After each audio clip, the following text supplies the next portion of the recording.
Well, hello everybody. Welcome to another live stream Position by podcast. And today I'm joined by Barrie Schwortz. And today we're going to be talking about who is the man in the Shroud of Turin. So welcome back to the show, Barrie. Good to have you here. Good to be back again, Jacob. Thank you for having me back. Yeah. Thank you for joining me. So what makes you very confident that it is likely Jesus? Well, we have 4 different gospels that talk about the tortures that were applied to him. Some of them were very common. Crucifixion was common amongst the Romans. Flogging, maybe spearing them in the side might have been something they did on a regular basis. But crowning him with a crown or cap of thorns to humiliate him. I mean, he proclaimed himself king of the Jews, so they say, "Oh, you're the king, here's your crown." And he has bloodstains covering his scalp. We only know of one person that all of those tortures were applied to this one person, and that was the historical Jesus of Nazareth. So to me, by the process of elimination, what did Sherlock Holmes say? If you eliminate all the possibilities, whatever remains, no matter how improbable, is most likely the truth. And of course, I'm not just talking about a few things. I'm talking about the 17 years after we finished examining the Shroud before I became convinced the Shroud was authentic. So I didn't rush into it. And remember, I also had access to all of the scientific data that our team had collected and ultimately published in the peer-reviewed scientific literature. So I was on the inside. I had an inside track, and I also had the opportunity to spend 5 days and nights in the room with that piece of cloth. And I'll be honest with you, I was a total skeptic at the beginning. And when it was finally brought into the room to us, I know within the first 10 or 15 minutes, I could immediately tell then it wasn't a painting, because we photographers always have a kind of a high-powered magnifier in our pockets. And so I pulled out my 10x loop and I started looking in the image areas for any signs of paint or pigment, binder, anything that would imply something being added to the cloth to create the image. But frankly, when you get up close and you look up close, there's nothing like that there. And the image is comprised of just fibers that are maybe 20% darker than adjacent fibers. And what gives the impression of lights and darks on the Shroud is actually the concentration of images in of yellowed fibers in any area that comprise the image. So it's like a halftone in a reproduction in a magazine. If you look closely with a magnifier, you'll see it's made of little dots. And in the darker areas, the dots are larger and closer together. In the lighter areas, they're fainter and further apart. And that's sort of what we see on the Shroud, that the Shroud is monochromatic. It's all one color. The image is one color. It just gives the impression of lights and darks and gradation by the concentration of the yellowed fibers in any given area. So there's just an awful lot about it that, from my point of view, purely from an imaging scientific point of view, I still don't think we have an answer to the image on the Shroud. And since there's only been one set of scientific tests, in-depth scientific tests, ever permitted to be performed on the Shroud, and that was 45 years ago, I don't think we have enough data yet to exclude the possibility of some natural explanation for the image. And so there's actually some research going on right now, and some being in the planning stages, that might test some of those natural explanation theories further than they've ever been tested. So again, we have to wait and see. But coming at this primarily from science, I can accept the historicity of the historical Jesus of Nazareth, and I can accept the peer-reviewed science, and I can put those two together and say, why wouldn't we have an artifact of somebody whose life on this planet had so much impact that his life has had more impact on the planet now than when he was alive? Why wouldn't or couldn't we have an artifact that belonged to that man? What do you think most likely formed the image on the shroud? Yeah, Jacob, if I had an answer to that, I could retire and go do something else. Hmm. That's the ultimate question that we really don't have an answer to. And sure, some people think it was. They proposed every kind of theory that you can imagine, and we can set aside all the sort of disproven scientific theories about the shroud. And we can also talk about the fact that many people believe that it was a byproduct of the resurrection, and that's something that can't be excluded as a possibility. But that's not something science can address because we can't go into the laboratory and revive some dead body and test the theories of resurrection. That's more a test of faith than a test of science. And so I've told people many times that why do you worry about what the science has to say? If your faith tells you that that's what this is, isn't that good enough? I mean, isn't faith the idea of faith to accept without necessarily having evidence? And, as far as the shroud goes, we've got a lot of evidence. We've proven that it's not an artwork. We've proven that it's not a scorch. We've proven it's not made photographically. And so, but we haven't excluded some other natural explanations that have been proposed, but never thoroughly tested. So that's something that still has to be done. And of course, the biggest problem is the owner of the shroud, who is now Pope Francis, has not authorized any other testing. As a matter of fact, no other testing has been authorized, in-depth testing like what our team performed. No other testing has ever been authorized since what we did back 45 years ago. And the technology has advanced so dramatically that it would be nice to apply 21st century technology to the shroud and perhaps answer some of these questions and perhaps exclude some of the other natural theories, which might lead more people to accept a supernatural explanation. As it stands now, I just don't think we have enough data yet to say, forget the science and go supernatural. But people of faith who don't care about the science can take that step, and that's fine. I've said this a lot recently. Science must stay within the observable and the measurable. Faith has no boundaries. So people of faith can accept that and move on with it, where the rest of us are still struggling to answer the simple question, how is the image formed? Why is it that back then, when the Shroud Turin was first being discussed, some were so quick to dismiss it as a fake, like Bishop Pierre Darcy's did? Well, Pierre Darcy, that's a whole separate issue. That Darcy Memorandum, for the viewers who might not know, a bishop wrote a letter supposedly called the Darcy Memorandum, and in it he claimed that the shroud was just a painting, and he knew the artist, and so the whole thing was a fake. Well, it turns out that the people who owned the shroud at the time, I think that was the Savoy family or before the Savoy family. I'm sorry, I'm not a great historian. But they owned the shroud and they were displaying it, and apparently they were raising some money with it, and they weren't kicking anything down to the bishop. So he was rather upset about it. At least that's an explanation that's been given to me by a historian.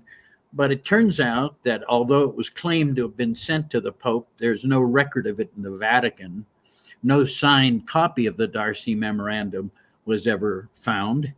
And we've proven scientifically that it's not a painting. So the whole Darcy Memorandum is basically something that the skeptics have to hang on to because they don't have much ammunition. And so that's one of the things that they can hang on to. And there are a few others that I won't mention, but you might. So Pierre Darcy's has made that claim because he was trying to smear some family that was using it to raise money. That's what I've been told. I'm not a historian. That's not firsthand information from me, but that's what I've learned from other shroud scholars who've studied that in more detail and are more qualified to make that statement than I am.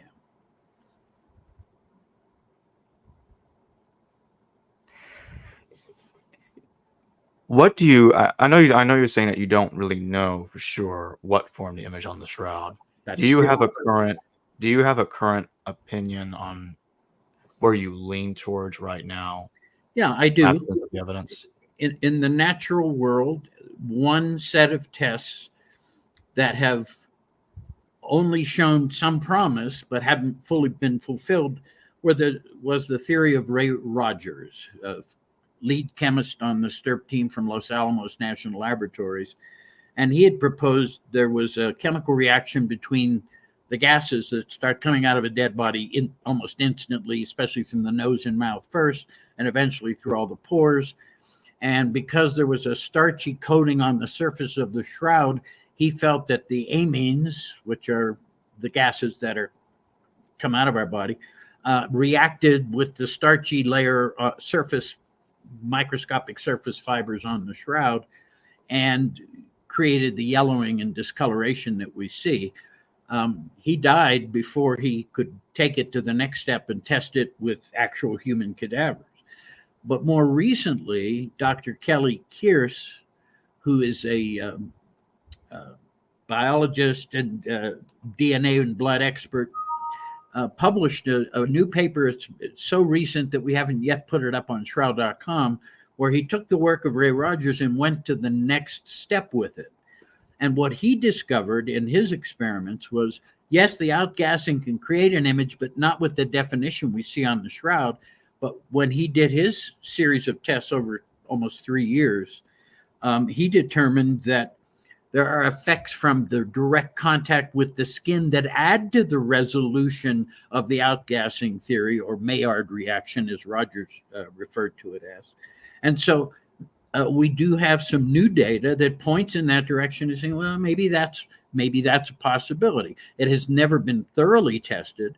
Rogers was in touch with the Body Farm in Tennessee that regularly has cadavers that they use for forensic research, and he died before he was able to fulfill the work that he was hoping to do with that organization. But there are some other things afoot. Some people in England are anticipating going full bore with this and doing a complete set of experiments and documenting them. That would start with minor experiments, perhaps with body parts, and ultimately lead to using an entire cadaver. All of that is still just in the discussion stages, but that's a theory that's never been thoroughly tested.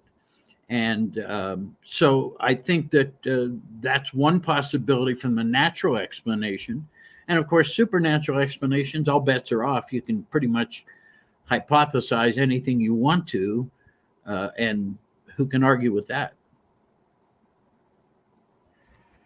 So back when the carbon dating was still being done on the shroud, um, before the erroneous one was published, did anything regarding the carbon dating indicate the age of the shroud to be somewhere about or close to 2,000 years old, or Well, has not been completely confirmed yet?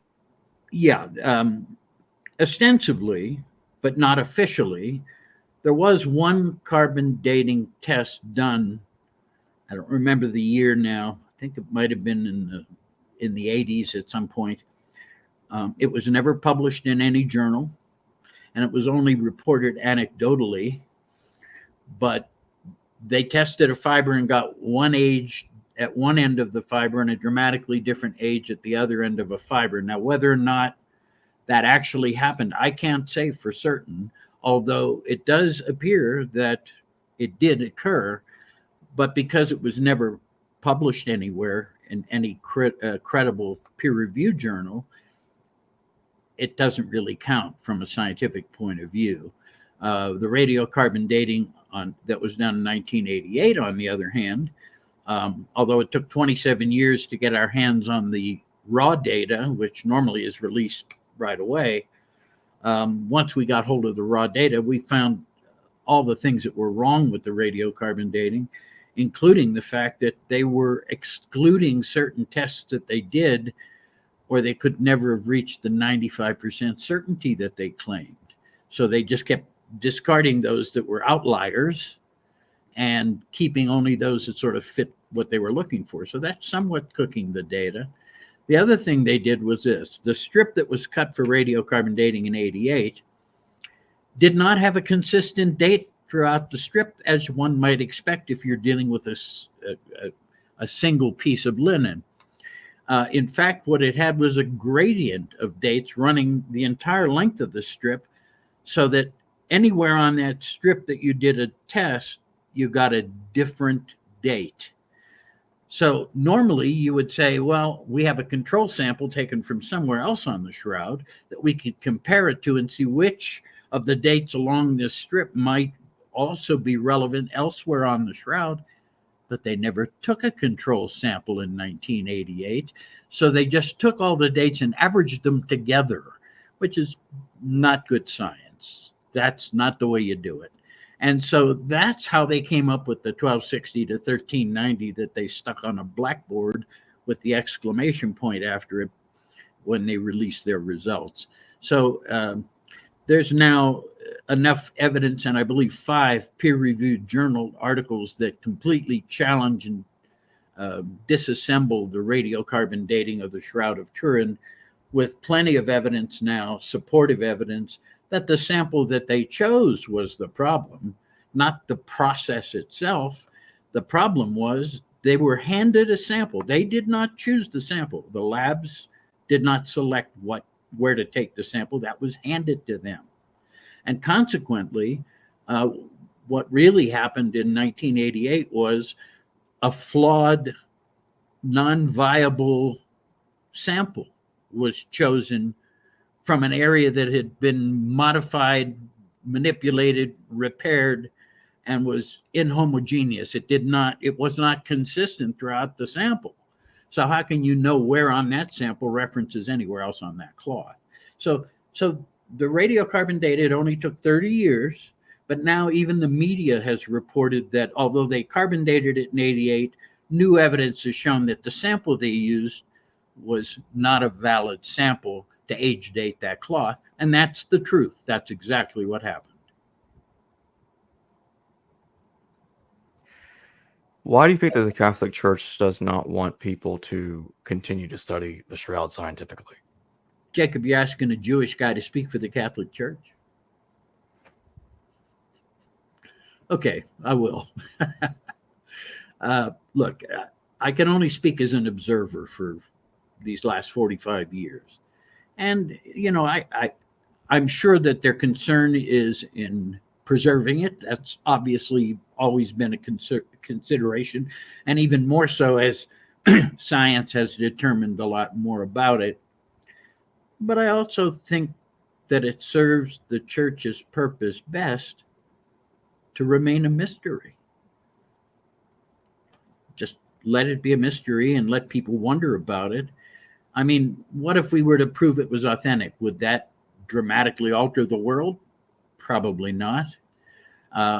What if we were to prove it was a fake? Well, that would be, a shame for the millions of people who venerate it.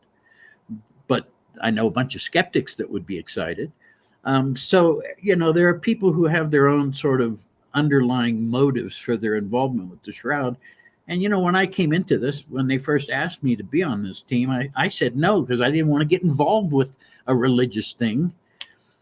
I'm an imaging guy, a photographer. And so, but I was assured by the man who invited me onto the team, who happened to also be one of the other Jewish guys, that this was about science and about imaging. And so that's been my focus. And even with our website, shroud.com, the majority of the data that's there is more scientific than theological, but we do have a section on theology and philosophy on the website, but it's much smaller than the scientific aspects of it, because when I built that website, what frustrated me was I had access to all the data because I had copies of all the papers our team produced, but the general public didn't have access to that unless they had access to a university research library somewhere. And because that wasn't typical, most people didn't have access to our science. So when I built the website, the idea was to collect it all, put it all in one place, make it freely available, no advertising or anything, no flashing lights, not trying to sell anybody anything. Here's the data now. here's what convinced me. You can study it for yourself and make up your own mind. And maybe the smartest thing I ever wrote is on that opening paragraph of the front page of the website, where it said, there's a sentence that says, "We believe that given the facts, you have to make up your own mind about this." So perhaps our success comes from not telling people what to think or how to think, but saying, here's the evidence, make up your own mind.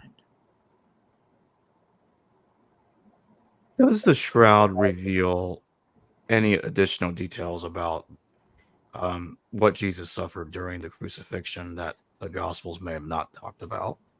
Well, Or is it virtually the same? well, as what it's the it's Gospels said? first of all, it's identical to what is mentioned in the Gospels overall, okay? But there are a few things about it that I've noticed over the years, and one of them is rather subtle.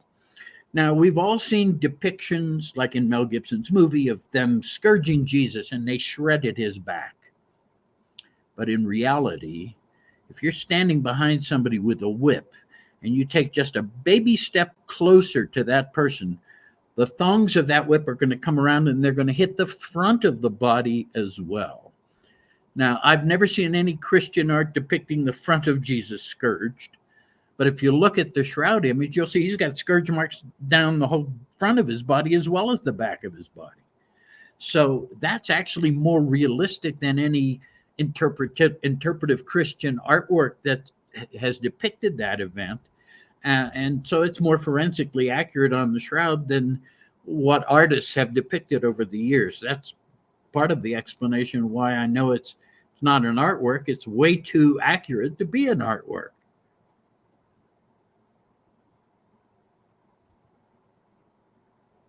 What about the way that the Gospels talk about the body of Jesus being clothed? Some would say that his head was also covered by cloth, but in the shroud, that does not appear to be the case. Well, of What course, do you think about that? yeah, his head was covered with a cloth when they took him off the cross and brought him to the tomb, just like we still do today. When somebody passes away, what's the first thing we do? Cover their face. So they did that with him, and there's a separate cloth, a face cloth, in Spain, in Oviedo, Spain, in the cathedral there, called the Sudarium of Oviedo, and it's got pleural fluids and blood, but no image on it. And it would have wrapped his face when they transported him. They took him from the cross and transported him to the tomb. They would have covered his face. But because that cloth had his blood on it, Jewish law requires that to be buried with the body. And it's mentioned in the Gospels that there was a separate cloth folded and separate from the other, meaning the large one, but it was kept in the tomb because the intent was to bury it with the body according to Jewish law. Doesn't contain an image, but it contains blood and pleural fluids, probably from the lungs. And this is still in existence in Oviedo, Spain. So again, that second piece of now, but here's the other thing. Once they got him to the tomb, they would have removed that face cloth because they needed to begin to prepare his body for burial. And because that face cloth contained blood on it, and once they folded it and set it aside, they would never have put it back on him. It would have been unclean after they began to cleanse his body for burial.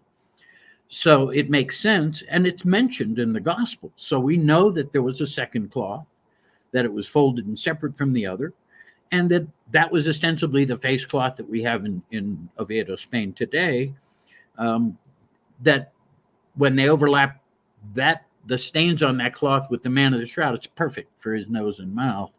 So, and they've done that study, and that's available both through our website and on the Centro Español's website in Spanish and in English on the internet. So I think that there's enough information for us to accept that, yes, there were two cloths. Both are mentioned in the Gospels. No image is mentioned, but think about it. Images are forbidden by Jews and Muslims to this day. And so the shroud effectively broke two laws right off the bat. It's got blood on it, and it's got an image on it. So they couldn't come running out of the tomb with it and go, hey, look what we found. They might have been the next ones up on a cross. And so whoever preserved that piece of cloth took it out of that tomb that Sunday morning, put themselves at great risk because it did violate several laws that could have dealt repercussions to the person who rescued it. And the fact that somebody took the risk to rescue something as perhaps distasteful as a burial shroud meant that that shroud must have belonged to somebody of enough importance to make it worth that risk. Can you talk about what the X-rays, the further X-rays done on the cloth revealed? Well, the X-rays on the cloth, they didn't reveal any paint or pigments from the image. They revealed the water stains on the shroud because when water hits a cloth and starts to spread out via capillarity, it carries with it dust, dirt, and debris that may be in that cloth, including any metals of any kind, and it adds density. And you can see both on my reflected light and transmitted light photographs of the shroud that there's density in the periphery of all the water stains, and the water stains showed up on the shroud X-rays, but the image did not. So I'm not sure what else you want to know about the X-rays. It's not my field of expertise, really. I'd like to go back briefly to the head cover that you were talking about. So do you believe that very head cover that's in Spain, it was originally the head cover on the same man that was on the shroud? I believe there's enough evidence to certainly make a connection between the two of them, yes. And that's the reason that even though Shroud.com is mainly about the Shroud of Turin, if you were to search Sudarium of Oviedo on our website search engine, you're going to get an awful lot of information about the Sudarium because there does appear to be a relationship between the two.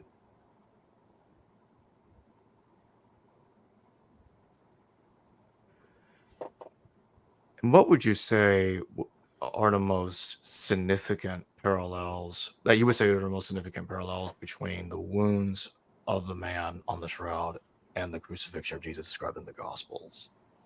All of the above. I mean, read the Gospels and it says, they started beating him up the night before in the Garden of Gethsemane. His face is beaten up. You can see one cheekbone dramatically more swollen than the other, both of them swollen, but one more so than the other. You can, of course, then see the scourge marks that cover not only his back, but also much of the front of his body and from his neck down to his ankles. So they literally beat him from head to foot. You can see blood stains from the crucifixion nails that were in his hands and in his feet. And you can see a big spear wound blood stain. And you can actually see the definition of the open wound itself in the image on the shroud, and all with forensic accuracy. The blood stains on the shroud were formed by direct physical contact with a human body. That's not my opinion. That's the opinion of Dr. Robert Buckland and Dr. Frederick Zuckerby, both forensic pathologists, combined 50,000 plus autopsies between the two of them. So I'll take their word for it. That's their field of expertise. And when they say that the bloodstains are accurate and came by direct contact,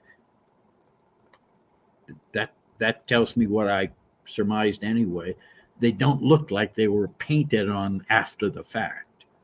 They're too accurate, and they spread with capillarity and soak through the cloth. The bloodstains are visible on the reverse side of the shroud. They soak through, as one would expect blood to do. The image resides on the top surface of the fibrils on the top couple of microns of the surface of the shroud, and there's no capillarity indicating any liquid paints or any of that was applied. And we did, spectral analysis, pyrolysis mass spectrometry that can detect 1 part per billion of any paints and pigments. We had the spectral data for every paint and pigment known to man from medieval to modern times as a reference library to compare our spectral results to. There's no paints or pigments on the shroud. Simple as that. I mean, people can call it a painting all they want, but you can't have a painting if there's no paint. Did the Mel Gibson movie get anything right about the way it talks about the crucifixion of Jesus Well, in reference to the Shroud and the look, Gospels? in all fairness, Mel Gibson was making a movie. There's something called artistic license. Mel Gibson is a great filmmaker. He knows how to make you feel the emotion of the moment in the scene on the screen. And so he used very graphic violence in certain aspects of that film to depict, for example, the scourging. And he even went beyond what the Romans did. Mel Gibson used scorpioni, they're called hooks, that literally ripped the flesh off the back. But he was making a movie. I believe in his film, Jesus carries the entire cross, the patibulum and the stipes, the vertical portion. In reality, those vertical stipes were probably already in the ground, because otherwise they would have had to stop and dig a hole to put it in, where in fact the stipes were already there. Most likely Jesus carried the patibulum or crossbeam. It weighed 80 or some pounds. Remember, they'd beaten him up, scourged him, and everything else, so it wouldn't have been an easy task under any circumstances for even a healthy man. And there are abrasions on the shoulders that imply that it scraped his back. And so Mel Gibson did what one would expect him to do in making a film. He went to certain extremes to make you feel the emotion of a scene, and he took the route of the popular artist's conception of what occurred throughout the centuries. If you look at Christian art, they depicted it pretty much the way Mel did. So, but he was making a movie. He was not authoring a scientific paper or writing a textbook on what happened to the man of the Shroud. He was making a movie. So one has to always keep that in perspective as well. Can you talk about there's a 6th century source, and you and Ian Wilson talk about this in the book on y'all's book on the Shroud on the Shroud of Turin, and there's a 6th century source talking about cloth and among other things that seem to be a little similar to the Shroud of Turin. Yeah, look, I co-authored that book, and Ian Wilson, the historian, wrote that chapter. So, in all fairness, look, there are things that imply historical references to a cloth before it came to Turin, so it wasn't called the Shroud of Turin. And there's been several papers, one by Joe Marino, one by Russ Briel, just in recent, maybe in the last 6 months, that document all the references made to such a cloth or image on a cloth, going all the way back to the 2nd or 3rd or 4th century. So I think that there have been hints of the Shroud, but there is not an unbroken chain of custody, which of course makes the skeptics very happy. But it's very hard to find an unbroken chain of custody on many artifacts.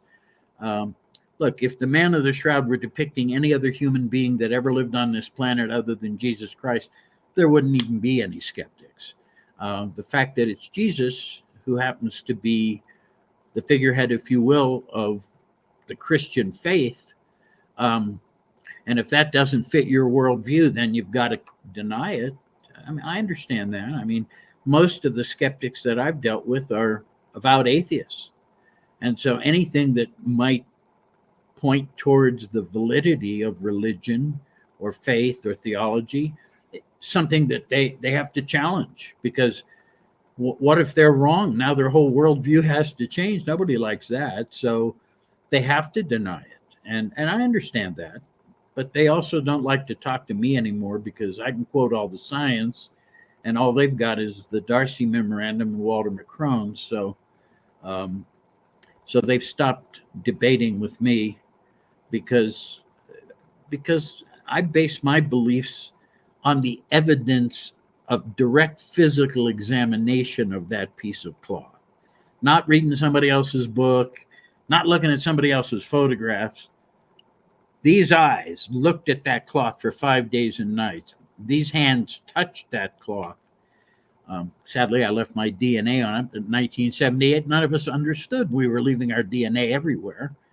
It wasn't until 2008 that we discovered that our epithelial cells were shedding them all over the place and leaving our DNA like in a cloud behind us.